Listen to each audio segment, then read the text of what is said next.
Ready? Start. From the reliefs as claimed, it is apparent that the challenge raised was to the allotments made in favor of the fifth and sixth respondents only. Stop.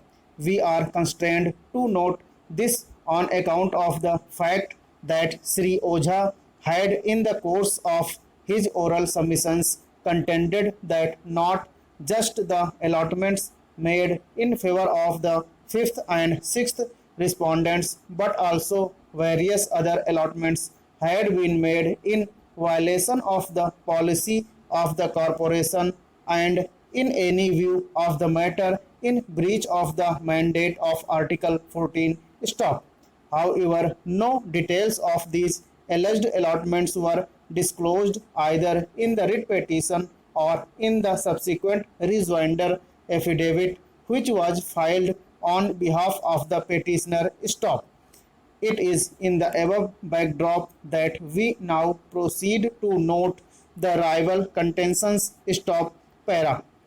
The petitioner sought the issuance of directions commanding the corporation to produce the relevant records in respect of the transactions of which mention stood made in the writ petition. Stop.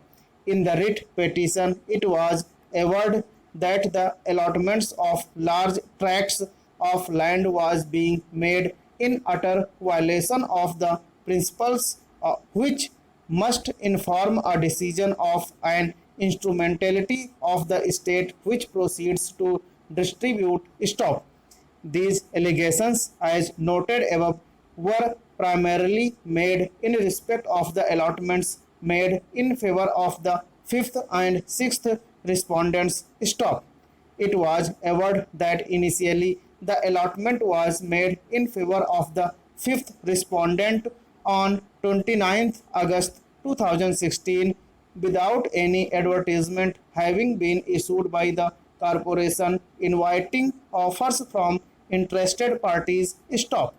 In the writ petition, the categorical case set up was that the allotment came to be made in favor of the fifth and sixth respondents directly on an application made by the concerned respondents and despite various objections having been raised to the proposed allotment made by the joint managing director. Stop. The allotment in favor of the fifth respondent was further sought to be brought under cloud upon the assertion that the initial allotment made in its favor was subsequently surrendered and a fresh allotment made in favor on 28 September 2016. Stop. Insofar as the sixth respondent is concerned, it was alleged that the allotment made in its favor on 22nd December 2016 was not preceded by the issuance of any advertisement and the allotment itself came to be finalized by the second respondent bypassing the joint managing director. Stop.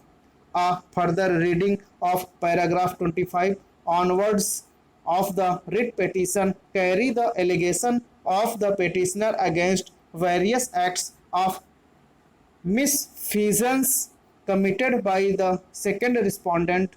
Stop. It is alleged in the writ petition that the second respondent was favoring one Anil Verma and that he was indulging in acts which were likely to cause pecuniary loss to the corporation. Stop.